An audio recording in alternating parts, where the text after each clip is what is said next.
नेत्रों को कोमलता से बंद कर लीजिए। सांस को अनुभव करते हुए धीरे धीरे लंबी गहरी सांस भरें। अनुभव करते हुए धीरे धीरे लंबी सांस बाहर निकालें। इसी क्रिया को एक दो बार स्वयं करें। पूरा फोकस सांस पर रखें।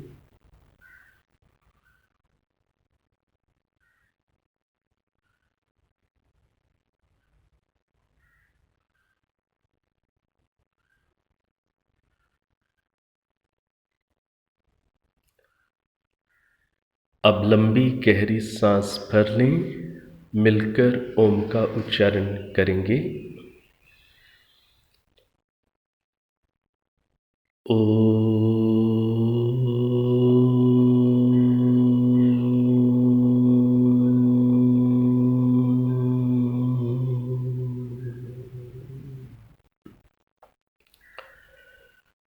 सहना भवतु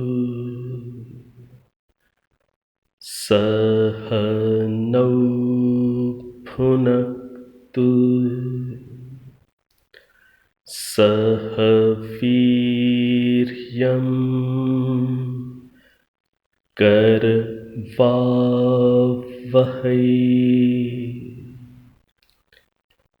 तेजस्विनावधीतमस्तु मा विद्विषावहै।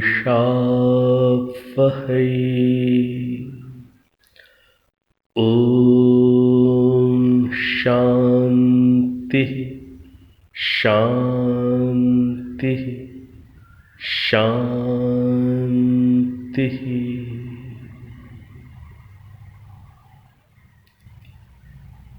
अब आप नेत्रों को खोल सकते हैं।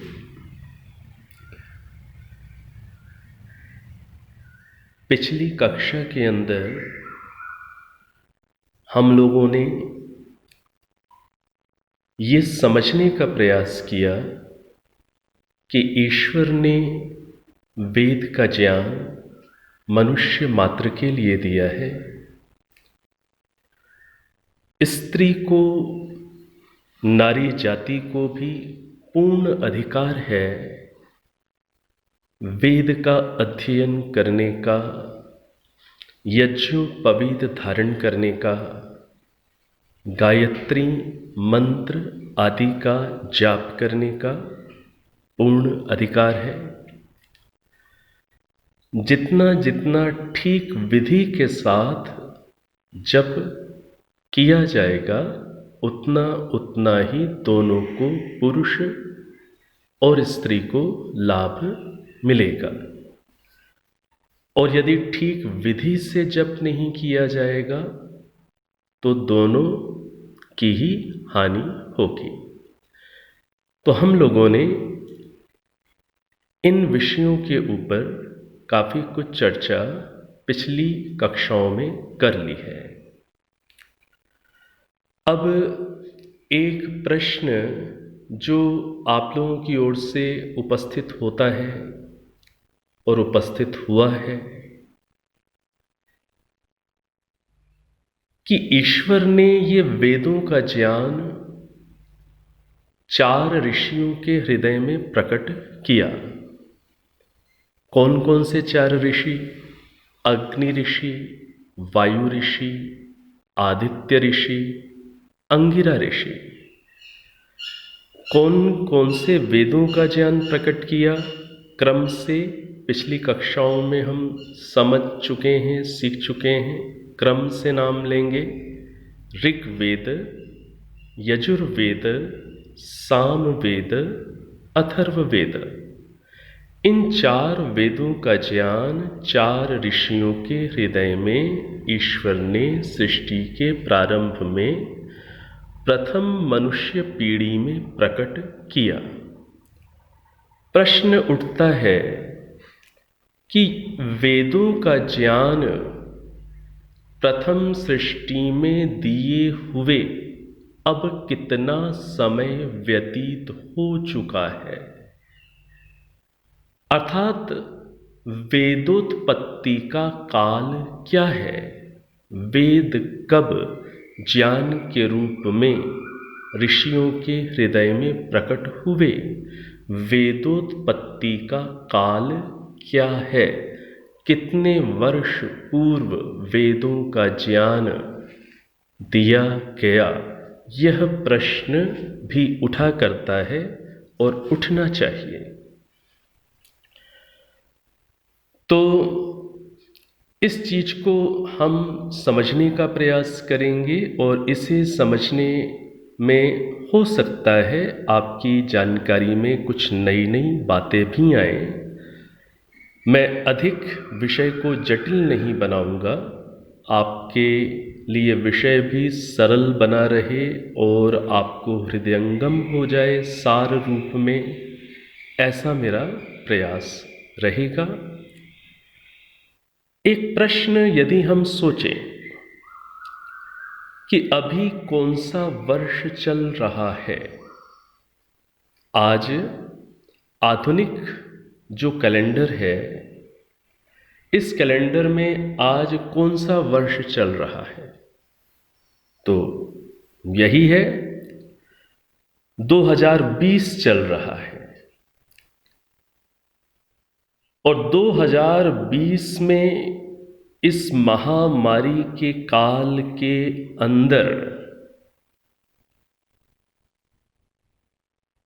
इस काल में हम इस विषय को सीखने सिखाने के जो प्रयास कर रहे हैं, कौन सा महीना चल रहा है, जून का महीना चल रहा है।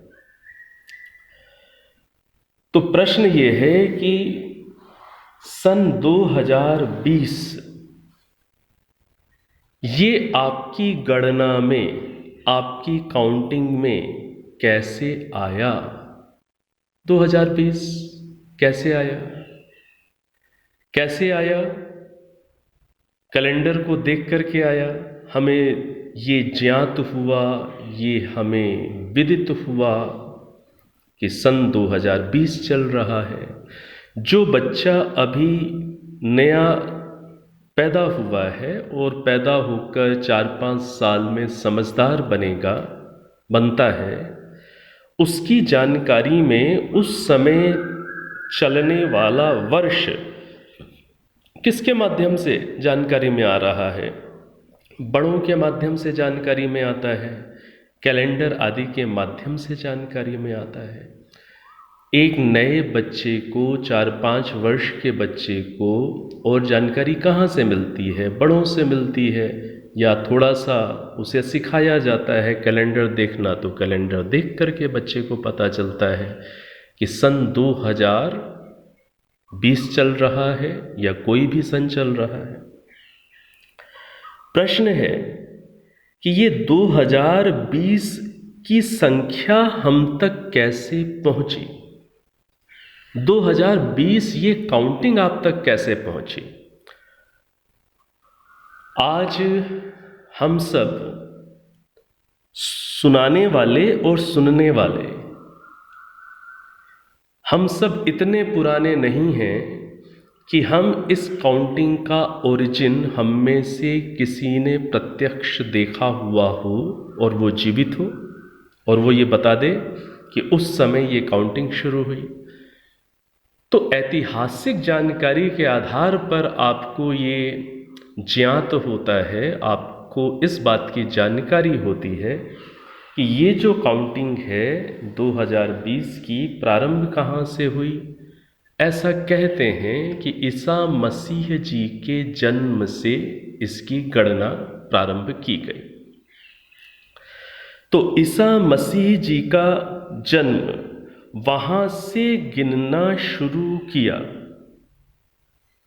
पहला दिन, दूसरा दिन, ऐसे करके गिनते गिनते 1 वर्ष हुआ, फिर 2 वर्ष हुए, फिर 100 वर्ष हुए, फिर 1000 हुए, फिर 2000 हुए, और ये 2020वां वर्ष चल रहा है। तो ये जो काउंटिंग हम तक पहुंची, आधुनिक कैलेंडर की ये काउंटिंग, इसकी स्टार्टिंग कहाँ से है? इसकी स्टार्टिंग के केंद्र बिंदु कौन है? ईसा मसीह जी हैं, जीसस क्राइस्ट हैं। उनसे इस काउंटिंग की शुरुआत की गई, क्योंकि ब्रिटिशर्स का पूरी इस धरती पर एक समय ऐसा था जब इस पूरी धरती पर उनका राज्य था। और ऐसा कहा जाता था कि ब्रिटिशर्स के राज्य में सूर्य अस्त नहीं होता, अर्थात उनकी एक स्थान पर सूर्य अस्त हुआ तो दूसरी जगह सूर्योदय भी जहाँ हुआ वहाँ पर भी उन्हीं का राज्य हुआ करता था। तो एक समय ऐसा था इस धरा पर कि ब्रिटिशर्स का राज्य रहा, तो ब्रिटिशर्स ने, चूँकि ईसा मसीह को जो ब्रिटिशर्स हैं, अंग्रेज लोग हैं, वो विशेष श्रद्धा से देखते हैं, उनके प्रति विशेष भावनाएं हैं, उनके वो महापुरुष हैं, ऐतिहासिक पुरुष हैं, तो उनके प्रति विशेष भावना के कारण उन्होंने जो कैलेंडर है उसका डिज़ाइन ही ऐसे किया कि उनके जन्मदिन से प्रारंभ होकर के आगे गणना आगे की मनुष्य पीढ़ी में आगे बढ़े। और चूँकि उनका ही वर्चस्व रहा पूरी पृथ्वी पर, तो उन्होंने ईसा मसीह जी में केंद्रित जो कैलेंडर है उसी का उन्होंने इस पूरी पृथ्वी पर प्रचार प्रसार करा दिया। पूरा सिस्टम, पूरा हिसाब, पूरा सब कुछ लेखा जोखा इसी आधुनिक कैलेंडर के आधार पर जनवरी, फरवरी, मार्च, अप्रैल इन महीनों वाले इस आधुनिक कैलेंडर के आधार पर इस पूरी पृथ्वी पर चल पड़ा और चल रहा है। क्योंकि ब्रिटिशर्स का आधिपत्य रहा, वर्चस्व रहा, तो उन्होंने इसको पूरी पृथ्वी पर फैला दिया। तो मैं ये बातें आपसे करने का प्रयोजन क्या?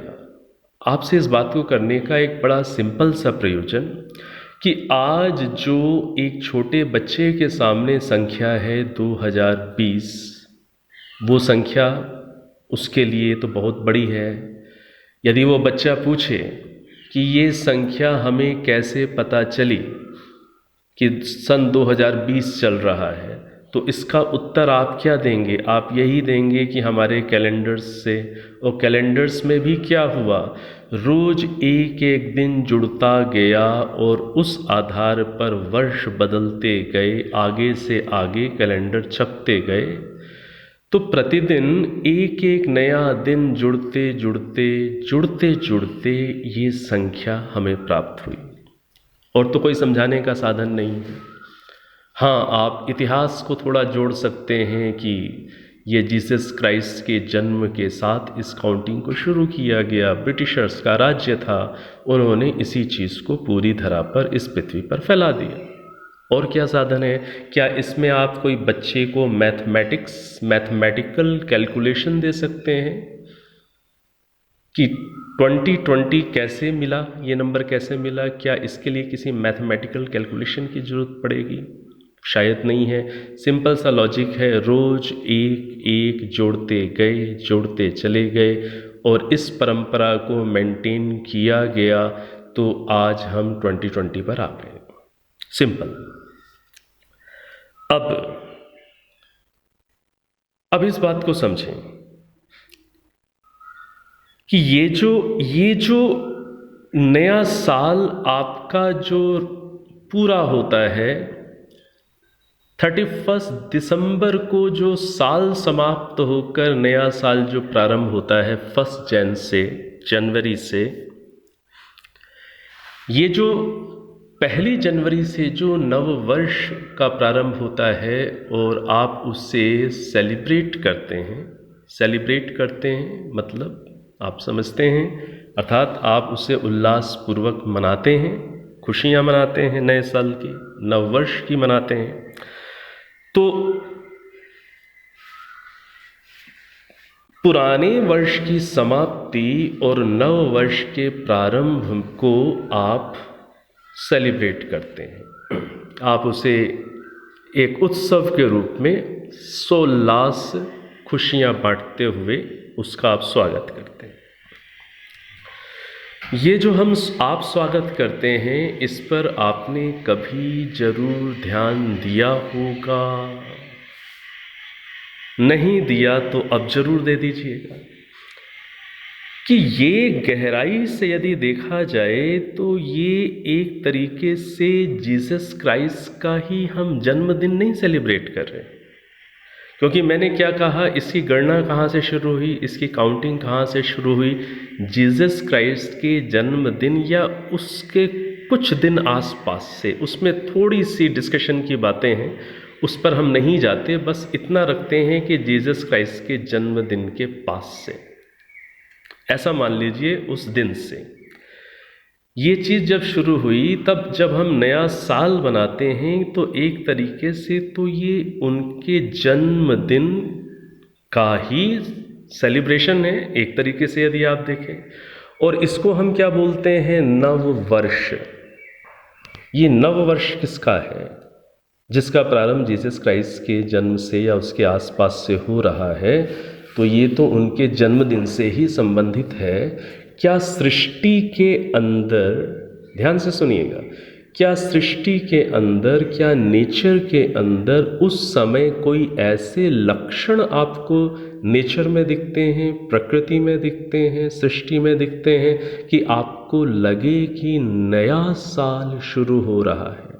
कि सृष्टि में कोई ऐसे चेंजेस आपको दिखाई दें कि आपको कुछ ऐसा, इतने कोई परिवर्तन दिखाई दें कि आपको लगे कि हाँ, सृष्टि में, नेचर में ये नयापन आ गया, इसलिए हम नववर्ष को सेलिब्रेट करें? ऐसा कुछ दिखता है क्या? कुछ भी नहीं दिखता। 31 दिसंबर की रात के बाद आपको कुछ भी ऐसा प्रकृति में एक आध 2 महीने कोई भी परिवर्तन विशेष नहीं लगता। वही शीत ऋतु आगे बढ़ रही है, ठंड से बचाव के लिए आप प्रयासरत हैं। जैसे आप दिसंबर में चल रहे थे वैसे ही आप जनवरी में चल रहे हैं। तो प्रकृति में, नेचर में कोई विशेष परिवर्तन नहीं।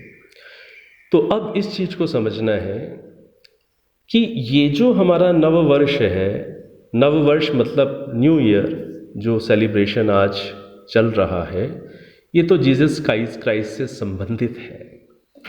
अब ये प्रश्न आएगा कि मान लीजिए हम में से, मनुष्यों में से हर मनुष्य, हर देश के मनुष्यों के अपने अपने महापुरुष हैं, उनकी अपनी अपनी आस्था और श्रद्धा के केंद्र बने हुए कई ऐतिहासिक पुरुष हैं। भारत देश के अंदर श्री राम हैं, योगीराज श्री कृष्ण हैं, तो पाश्चात्य जगत में ठीक है जीसस क्राइस्ट हैं, तो जैनिज़्म के अंदर श्री महावीर जी हैं, बुद्धिज़्म में श्री गौतम बुद्ध जी हैं, तो ऐसे बहुत लोग होंगे। तो इस्लाम के अंदर श्री मोहम्मद जी हैं।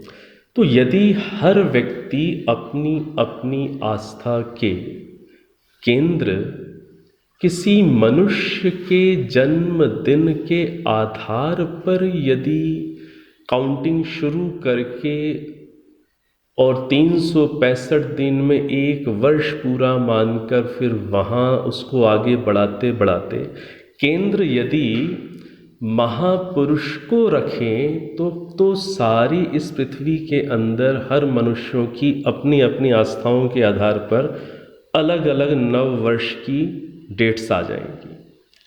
ऐसे तो व्यवस्था नहीं बन पाएगी। तो अब समझना है कि जब हमारी आस्थाएं, श्रद्धा किसी व्यक्ति पर मात्र केंद्रित होती हैं और उस आधार पर जब कोई नियम बनते हैं तो वो यूनिवर्सल नहीं होते, वो यूनिवर्सल नहीं हो सकते। अलग अलग लोगों के आधार पर, उनके महापुरुषों के आधार पर बने हुए नियम यूनिवर्सल कैसे हो सकते हैं? अब देखिए इस चीज़ को देखिए, हम इस बात को कहते हैं कि कभी फर्स्ट ह्यूमन जनरेशन आई, तो जब फर्स्ट ह्यूमन जनरेशन कभी आई तो क्या उसने फर्स्ट सनराइज देखा होगा कि नहीं देखा होगा? पहला सूर्योदय देखा होगा कि नहीं देखा होगा? जिस समय फर्स्ट ह्यूमन जनरेशन में मनुष्यों ने पहला सूर्योदय देखा,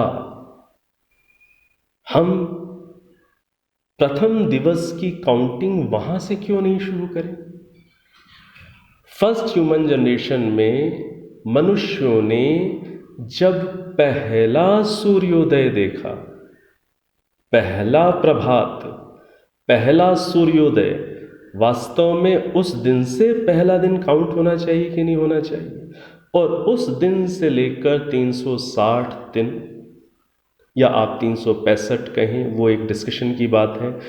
हम ये 360 या 365 दिन, ये जब एक पूरा हम कवर करेंगे तब जाकर 1 वर्ष होगा, और फिर ऐसे ही अगला वर्ष फिर नया शुरू होगा। लेकिन उसका पहला दिन कहाँ से काउंट होगा?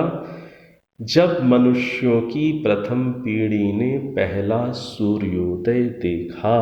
और जो सूर्य है, जो सन है, वो मनुष्य मात्र के लिए एक है। महापुरुष, चाहे जीसस क्राइस्ट हो, चाहे श्री राम हो, चाहे योगीराज श्री कृष्ण, चाहे महावीर, चाहे गौतम बुद्ध, चाहे मोहम्मद, चाहे कोई भी, जो महापुरुष हैं वो तो अलग अलग हैं, लेकिन जो सूर्य है वो पूरे मनुष्य जाति के लिए एक है। तो और वास्तव में काउंटिंग होगी ही वहाँ से जिस दिन पहला सूर्योदय मनुष्य देखेगा, वहाँ से काउंटिंग शुरू करेंगे। तो वो जो नववर्ष अब बनेगा वो किसका बनेगा? वो मनुष्यों का बनेगा। अभी किसका बनता है? कभी ईसाइयों का हो रहा होता है कि ईसाइयों का राज्य रहा तो उन्होंने अपना नववर्ष अपने महापुरुष के आधार पर हम सबके ऊपर लागू कर दिया। कल कोई सत्ता पलट हो तो कभी हिंदुओं का हो जाएगा तो कभी मुस्लिम्स का हो जाएगा, तो ऐसे तो बात नहीं बनेगी। तो जो प्रथम दिवस है वो है पहले सूर्योदय के दर्शन से प्रथम दिवस की काउंटिंग होगी। और नव वर्ष का केंद्र क्या बनेगा? कोई महापुरुष नहीं बनेंगे, वो केंद्र क्या बनेगा? सूर्य बनेगा। और आप देखिए वर्ष की गणना आप करते कैसे हैं? ऐसे ही तो आप करते हैं ना कि जब पृथ्वी सूर्य के चारों ओर एक चक्कर पूरा लगा लेती है तो उसे वर्ष बोलते हैं। जब पृथ्वी सूर्य के चारों ओर एक चक्कर पूरा कर लेती है तो उसे आप वर्ष बोलते हैं। तो केंद्र क्या बना? सूर्य ही तो केंद्र बन रहे हैं। तो सबसे पहली चीज़ हमें समझने के लिए पहले तो महापुरुष से अपने फोकस को शिफ्ट करना होगा। कहाँ पर जाना होगा? सूर्य को केंद्र बनाना पड़ेगा। अब जो आज का जो विषय मैंने लिया हुआ है, विषय तो लिया हुआ है कि वेद कब उत्पन्न हुए। आप सोच रहे होंगे कि ये कहीं डेविएट तो नहीं हो गए, कहीं विषयांतर तो नहीं हो रहे। नहीं, बिल्कुल विषयांतर नहीं हो रहा हूँ। ये जो बातें मैं आपसे कर रहा हूँ बिल्कुल जुड़ी हुई बातें हैं।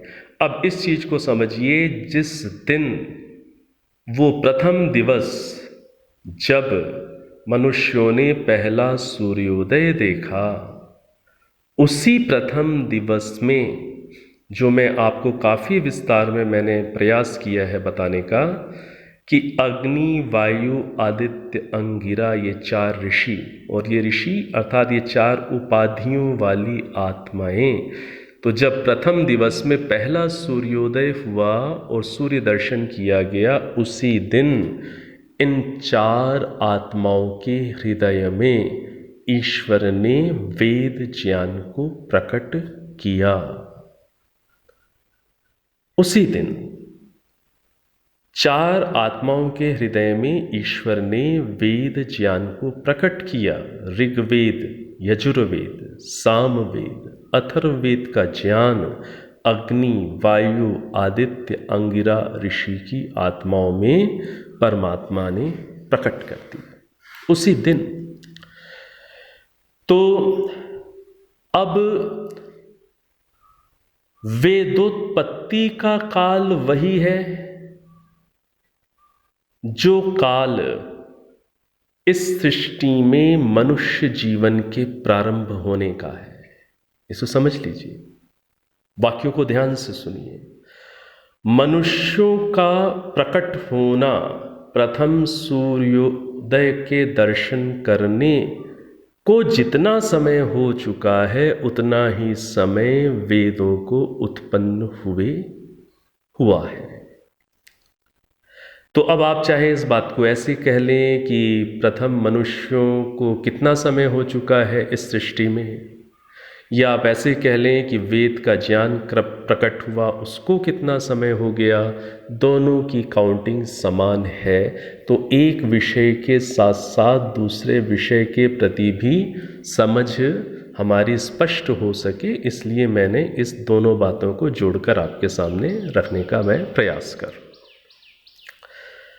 तो अब ये प्रश्न है कि कितने साल हो गए। ये जो आधुनिक कैलेंडर है इसका तो 2020वां साल चल रहा है,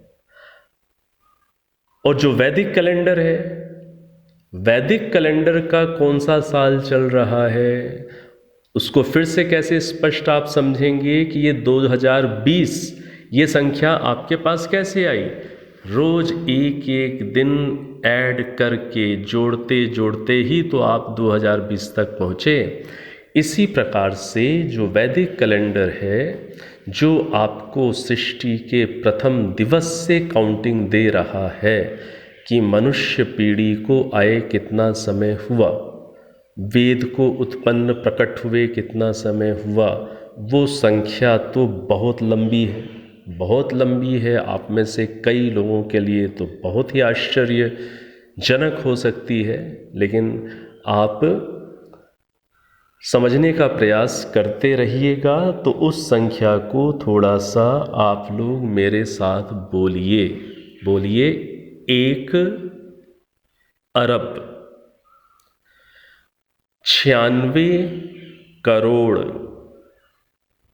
1 अरब 96 करोड़ 8 लाख 53,120 वर्ष पूरे हो चुके हैं।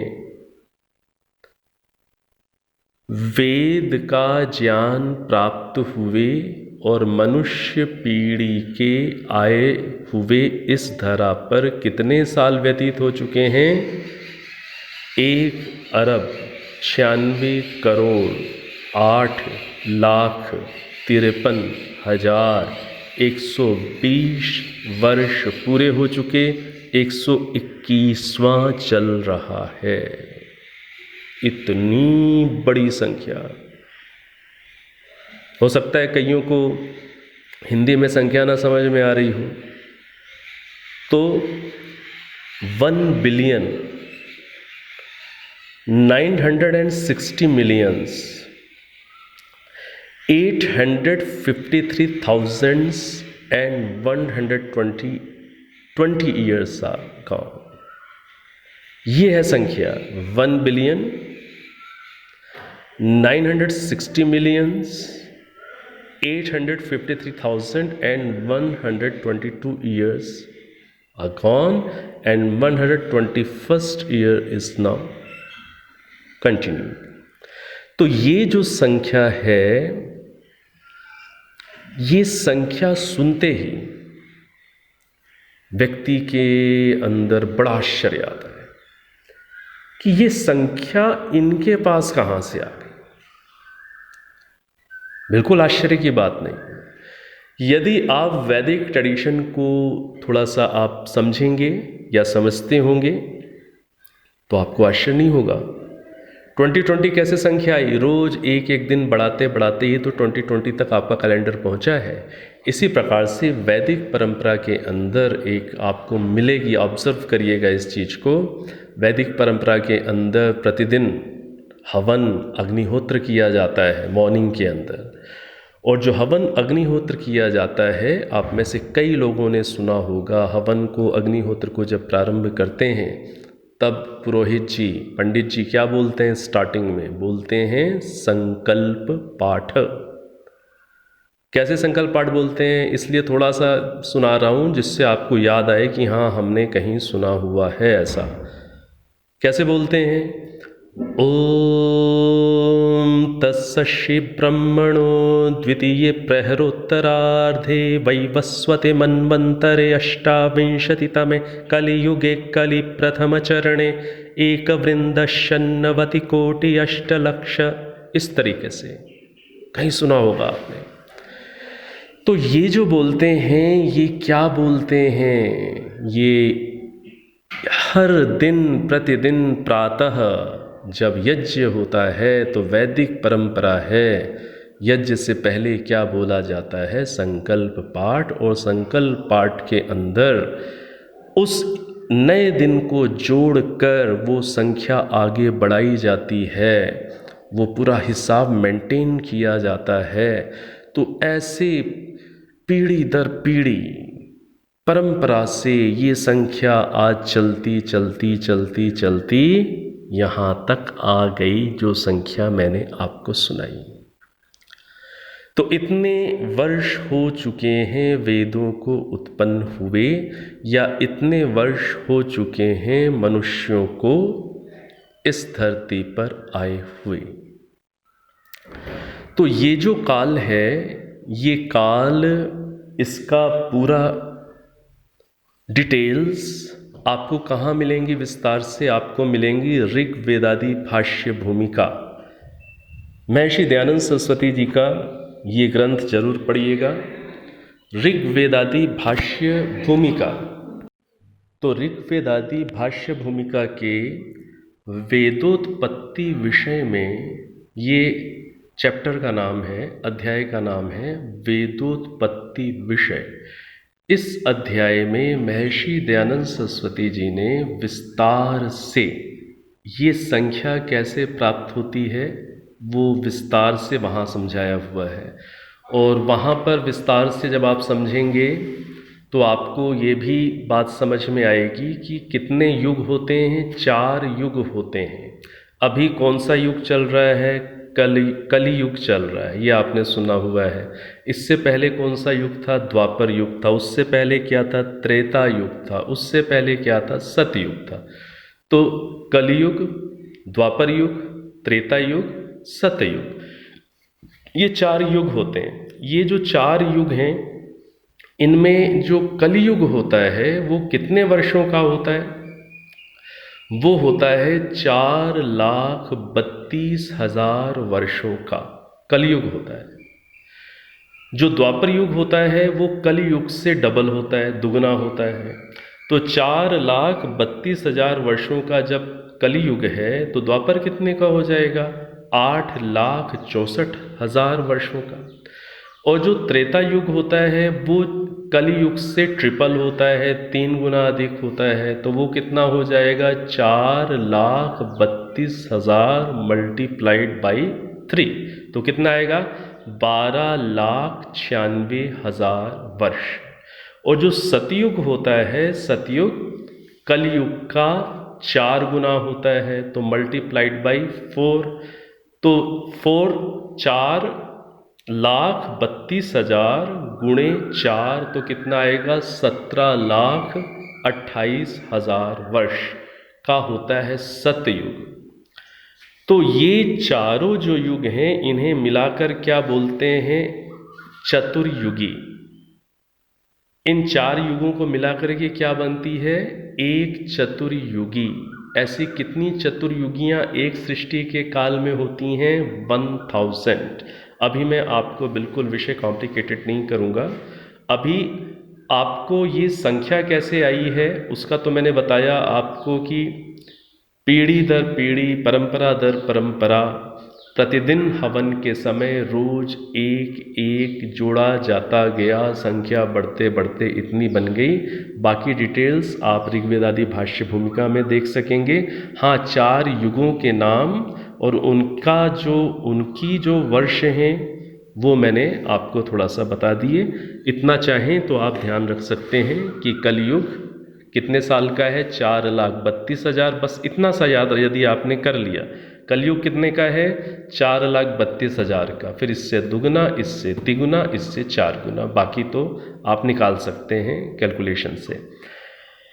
तो महर्षि दयानंद सरस्वती जी की ऋग्वेदादि भाष्य भूमिका पुस्तक जरूर पढ़ें। वेदों में प्रवेश के लिए उस पुस्तक से आपका मेरा गुजरना जरूरी है, उसको गहराई से पढ़ना समझना जरूरी है, तब हम वेदों को या उनके अभिप्राय को ठीक प्रकार से समझ सकते हैं। तो उस पुस्तक को आप जरूर पढ़िएगा। तो ये बात अभी मैंने आपके सामने रखी है कि वेदों को उत्पन्न हुए कितना साल हुआ और मनुष्य को इस सृष्टि में आए कितना समय हुआ। अब इस चीज को समझिए, जब मनुष्यों ने पहला सूर्योदय देखा, प्रश्न आएगा, आना चाहिए, जब मनुष्यों ने पहला सूर्योदय देखा तो उस समय सृष्टि में कौन सी ऋतु थी? देखिए, जो वैदिक शास्त्र हैं वो हमें काफ़ी गहराई तक सोचने के लिए हमें रास्ता दिखा देते हैं। तो उस समय कौन सी ऋतु थी? जब फर्स्ट ह्यूमन जनरेशन में मनुष्यों ने पहला सूर्योदय देखा, कौन सी ऋतु थी उस समय? उस समय थी बसंत ऋतु। बसंत ऋतु थी उस समय। बसंत ऋतु में क्या होता है? देखिए कितनी ऋतुएं होती हैं। आज जब कभी बड़ों से पूछते हैं तो बड़े तो कई बार बता लेते हैं, लेकिन जो नई जनरेशन के बच्चे हैं कई बार उनके लिए कठिन हो जाता है कि कितनी ऋतुएं होती हैं। तो कितनी ऋतुएं होती हैं? 6 ऋतुएं होती हैं। अब उन ऋतुओं को सीक्वेंस में कई बार बड़े भी नहीं बता पाते कि 6 ऋतुओं के नाम क्रम में बताएं, एक ऋतु के बाद दूसरी, दूसरे के बाद तीसरी, ऐसे क्रम में 6 ऋतुओं के नाम बताएं। कई बार बड़ों को भी दिक्कत होती है। देखिए वेदों के अंदर क्या क्या है, एग्जाम्पल आपके सामने आ जाएगा। अथर्ववेद के 12वें कांड के पहले सूक्त का जो 36वां मंत्र है, अथर्ववेद कौन सा चैप्टर? 12वां। वहां पर उसे क्या बोलते हैं? अथर्ववेद में कांड। तो आप समझ लीजिए चैप्टर। तो अथर्ववेद के जो 12वां चैप्टर है उसका जो पहला सूक्त है, पहला जो उसका ब्लॉक है, उसमें उसका 36वां मंत्र है। और इस मंत्र के अंदर देखिए 6 ऋतुओं के नाम वेद में सिखाए गए और क्रम भी सिखाया गया, एक क्रम में दिए हुए हैं। मंत्र क्या है? ओम ग्रीष्मस्ते भूमे वर्षाणि शरद्धेमन्तः शिशिरो वसन्तः। ध्यान से सुनिए। ओम ग्रीष्मस्ते भूमे वर्षाणि शरद्धेमन्तः शिशिरो वसन्तः ऋतवस्ते विहिताः यनिरहो रात्रे पृथ्वी नो दुहाता। ये मंत्र है। तो क्या कहा? ग्रीष्म, क्रम से कहा, ग्रीष्म, वर्षा, शरद, हेमंत, शिशिर और बसंत। तो ऋतुओं के नाम आप इसको क्रम से चाहें तो ऐसे आप याद कर सकते हैं। ग्रीष्म ऋतु के बाद क्या आती है? वर्षा ऋतु। ग्रीष्म के बाद वर्षा आती है। वर्षा के बाद क्या आती है? शरद ऋतु। शरद ऋतु कौन सा वाला पीरियड है? जिस समय दिवाली के आसपास वाला पीरियड, जब आप दीपावली सेलिब्रेट करते हैं, वो शरद ऋतु का पीरियड है। उसके बाद फिर क्या होती है? सर्दियां शुरू हो जाती हैं और सर्दियों के 2 विभाग हैं, उसमें 2 ऋतुएं मानी जाती हैं। तो शरद के बाद कौन सी आती है? हेमंत ऋतु। उसके बाद जब सर्दी काफ़ी थोड़ी तेज हो जाती है तो वो कौन सी ऋतु है? वो शिशिर ऋतु।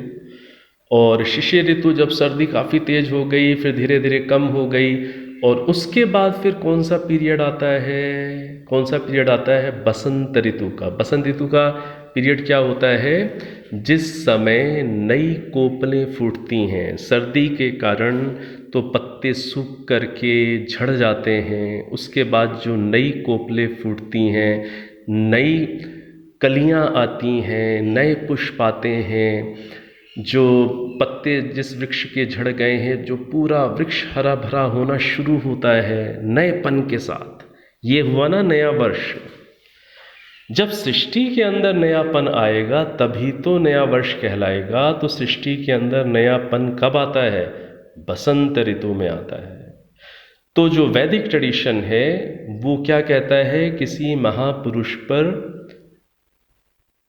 सेंट्रलाइज होकर, किसी महापुरुष को केंद्र बनाकर आप नया साल बनाएंगे तो वो तो महापुरुष वाला ही बनेगा। हमें नया साल किसका बनाना है? साल का फॉर्मेशन कैसे हो रहा है? साल का फॉर्मेशन तो हो रहा है ना कि पृथ्वी सूर्य के चारों ओर जब एक चक्कर पूरा करती है, ऐसे ही तो वर्ष का निर्माण हो रहा है। तो वर्ष, नव वर्ष कब बनेगा? जब सृष्टि में नयापन आएगा। और सृष्टि में नयापन कब आता है? बसंत ऋतु में। बसंत ऋतु कौन सी वाली ऋतु? जिस समय आप होली खेलते हैं, होली के समय बसंत ऋतु होती है। उस समय सृष्टि में नयापन आ रहा होता है, नए पत्ते हैं, नई कलियां हैं, नया विकास है, नया ही प्रकृति में एक रंग आपको दिख रहा होता है, तो वो बसंत ऋतु है। तो सृष्टि के प्रारंभ में कौन सी ऋतु थी? जब फर्स्ट सूर्योदय देखा मनुष्यों ने, बसंत ऋतु थी। तो ये बसंत ऋतु और ये 6 ऋतुओं के नाम, मैंने आपको एक वेद मंत्र भी, चलिए कोई बात नहीं, इसी प्रसंग में आ गया कि अथर्ववेद के अंदर एक वेद मंत्र में 6 ऋतुओं के नाम आए हुए हैं। ऐसे ही यजुर्वेद के अंदर, यजुर्वेद के अंदर 22वें अध्याय का 31वां मंत्र, कौन सा? यजुर्वेद के 22वें अध्याय का 31वां मंत्र, 31st मंत्र। इसमें क्या आया हुआ है? 12 महीनों के नाम आए हुए। अभी आपके दिमाग में 12 महीने सुनते ही कौन कौन से नाम आ गए? जनवरी फरवरी आ गया ना? नहीं। अब देखिए वेद के 12 महीने क्या हैं, तो मंत्र में आए हुए हैं। मैं ये मंत्र भी आपको पुस्तक को देख करके मैं इसे सुना पाऊंगा। तो पुस्तक को मैं हाथ में लेकर के इस मंत्र को आपको अब सुनाता हूँ। ओम मधवे स्वाहा, माधवाय स्वाहा, शुक्राय स्वाहा, शुचये स्वाहा, नभसे स्वाहा, नभस्याय स्वाहा, ईशाय स्वाहोर्जाय स्वाहा, सहसे स्वाहा, सहस्याय स्वाहा, तपसे स्वाहा, तपस्याय स्वाहा, हसस्पतये स्वाहा। यजुर्वेद 22वां अध्याय 31वां मंत्र। तो देखिए इस मंत्र में 12 वैदिक महीनों के नाम गिनाए गए। और 12 कौन कौन से? वेद ने महीने जो बताए उनके नाम क्या हैं वेद के अनुसार? पहला है मधु मास, पहले महीने का नाम क्या है? मधु। दूसरे का माधव, फिर शुक्र, फिर शुचि, फिर नभस, नभस्य, ऐसे 12 महीने। और आपने कुछ अपने पुराने देसी महीने तो सुने हुए हैं ना? चैत्र, वैशाख, ज्येष्ठ, आषाढ़, श्रावण, भाद्रपद, ये कुछ तो सुना होगा आपने। तो ये देसी महीने। तो जो पहला महीना वेद का है वो कौन सा है? मधु। तो मधु इस समय कौन सा देसी महीना होता है? चैत्र। तो जो वेद का जो पहला महीना है वो क्या है? मधुमास। उस समय देसी महीना कौन सा होता है? चैत्र। और दूसरा महीना क्या होता है वेद का? माधव। उस समय देसी महीना कौन सा चलता है? वैशाख। तो जो बसंत ऋतु होती है उस समय कौन से महीने होते हैं? चैत्र और वैशाख। ये जो पुराने लोग हैं जो देसी महीना थोड़ा समझते हैं वो समझ रहे होंगे। तो बसंत ऋतु में कौन से देसी महीने आते हैं? चैत्र और वैशाख। तो वैदिक महीने कौन से आएंगे? मधु और माधव। तो बसंत ऋतु में वैदिक महीने कौन से आएंगे? मधु और माधव। देसी महीने कौन से आएंगे? चैत्र, वैशाख। ऐसे 6 ऋतुओं का करें कवर कि अधिक हो जाएगा। चलिए एक और कर लेते हैं, ग्रीष्म ऋतु। ग्रीष्म ऋतु में देसी महीने कौन से होते हैं? ज्येष्ठ और आषाढ़। कौन से होते हैं? ज्येष्ठ और आषाढ़। वैदिक महीने कौन से होते हैं? शुक्र और शुचि। शुक्र और शुचि। इसी प्रकार से जो वर्षा ऋतु होती है, वर्षा ऋतु में देसी महीने कौन से होते हैं? श्रावण और भादो। और वैदिक महीने कौन से होते हैं? नभ और नभस्य। इसी प्रकार से शरद ऋतु में देसी महीने कौन से हैं? आश्विन और कार्तिक। वैदिक महीने कौन से पड़ेंगे इस समय? ईश और ऊर्ज। इसी प्रकार से हेमंत ऋतु में कौन से महीने हैं? देसी मार्गशीर्ष और पौष। वैदिक महीने कौन से आएंगे इसमें? सह और सहस्य। आगे कौन सी ऋतु आई? अब आखिरी शिशिर ऋतु, उसमें कौन से देसी महीने हैं? माघ, फागुन। और वैदिक महीने कौन से हैं? तप और तपस्य। थोड़ा सा अधिक हो गया, कोई बात नहीं, कुछ तो जानकारी तो मिलती है नहीं, और इससे हमें अनुभव हमारा बनता है कि वेदों के अंदर क्या क्या है। तो वेदों के अंदर 12 महीनों के नाम आ गए, 6 ऋतुओं के नाम आ गए, और इसके साथ साथ देसी महीने के साथ भी हमने थोड़ा सा कंपैरिजन करके समझ लिया। ऐसे ही वेदों के अंदर दिन रात कितने होते हैं एक वर्ष में, ये भी आया हुआ है। बहुत कुछ है वेदों के अंदर। तो वापस हम विषय पर चलें। वेदों को उत्पन्न हुए कितने साल हो गए? वो लंबी वाली संख्या, ठीक है, आपने लिख ली होगी। और नया वर्ष, अब जाते जाते इस चीज़ को तो आप बताइए नया साल कब मनाना है? अब किसी महापुरुष के जन्मदिन के समय बनाना है, अथवा किसी हमारे ऐतिहासिक राजा के राज्याभिषेक के दिन बनाना है? नहीं, नव वर्ष तो तभी बनेगा जिस समय सृष्टि में परिवर्तन नया होता है। तो नया साल हमेशा कब बनाना चाहिए? बसंत ऋतु में बनाना चाहिए। और बसंत ऋतु में कब बनाना चाहिए? चैत्र मास की प्रतिपदा में बनाना चाहिए, पहले चैत्र मास में बनाना चाहिए। तो ये आपका आसपास अलग अलग डेट्स आती हैं, मार्च में लगभग ये आता है, ठीक है ना। तो मार्च में आप कैलेंडर चेक कर लीजिएगा, आने वाले मार्च में, तो आपको पता चल जाएगा कि आपको नया सृष्टि संवत्सर, वर्ष को संस्कृत में क्या बोलते हैं? वर्ष को संस्कृत में क्या बोलते हैं? संवत्सर। तो नव सृष्टि संवत्सर, तो नया सृष्टि का वर्ष, नव सृष्टि संवत्सर आपको कब सेलिब्रेट करना होता है? चैत्र शुक्ल प्रतिपदा में। और ये लगभग मार्च में अलग अलग डेट्स में आता है, कभी कभी अप्रैल भी हो जाता है, वो आपको कैलेंडर से पता चल जाएगा। तो तब आप नया साल बनाया करें, क्योंकि वास्तव में प्रकृति में उसी समय नव परिवर्तन हुआ, उसी आधार पर हमें नया साल बनाना चाहिए। और तभी आप लोगों को भी विशेष दें, अपनी शुभकामनाएं नव वर्ष की दें, या गिफ्ट्स दें, उपहार दें, तो लोगों के अंदर एक जानकारी बढ़ेगी कि भाई वास्तविक नव वर्ष क्या होता है। अब जब 1 जनवरी को जब लोग आपको हैप्पी न्यू ईयर कहेंगे, अब आपने तो इतनी बातें समझ ली, और मेरे विचार से आप इन बातों से सहमत भी हो चुके हैं, क्योंकि बातें ठीक हैं। जब ठीक बातें हैं तो सहमत तो होना ही है। आप जैसे बुद्धिजीवी लोग तो उसे जल्दी समझ सकते हैं। अब जब 1 जनवरी को जब लोग आपको नव वर्ष की शुभकामनाएं देंगे, तब आप क्या करेंगे? तब बस आप इतना ही करें कि आप उन्हें उत्तर में कहें कि आपको भी अंग्रेजी नव वर्ष की शुभकामनाएं। कि कौन से नव वर्ष की? अंग्रेजी नए साल की आपको भी शुभकामनाएं। और उसको बस आप थोड़ा सा उतना अधिक आप इंतुजियाज्म, उतना अधिक उस समय उत्साह मत दिखाइए, ठीक है। उन्होंने आपको विश किया है, अच्छी बात है, जितनी उनकी जानकारी समझ है उसके अनुसार तो उनका भाव अच्छा ही है। तब आप भी मुस्कुरा करके उनको कहिए कि आपको भी अंग्रेजी नव वर्ष की शुभकामनाएं। हाँ, जब रियल न्यू ईयर आएगा, नव वर्ष आएगा, वो आएगा मार्च या अप्रैल में। उस समय मैं आपको विशेष रूप से नव वर्ष की शुभकामनाएं दूंगा।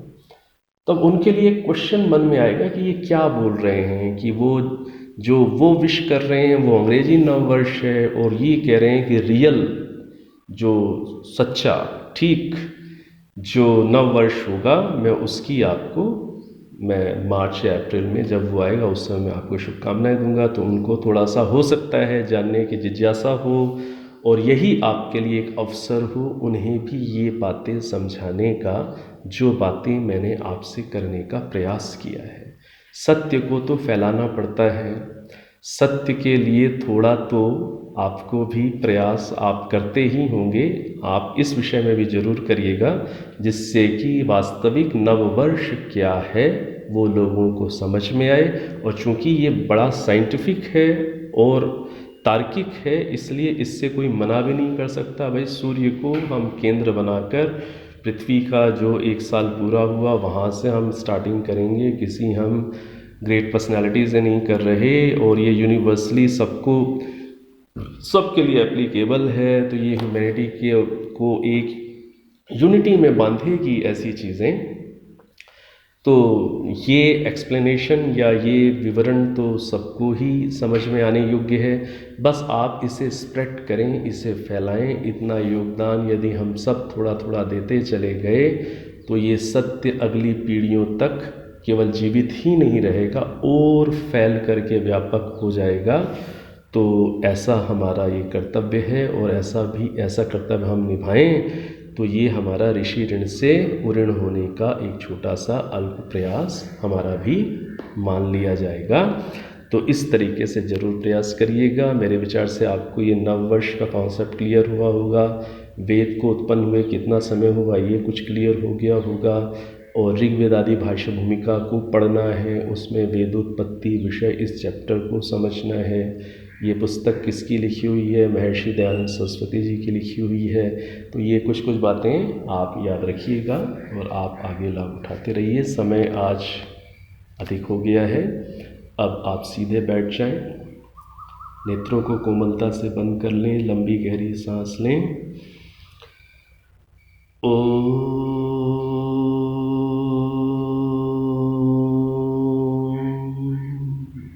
शांति शांति शांति।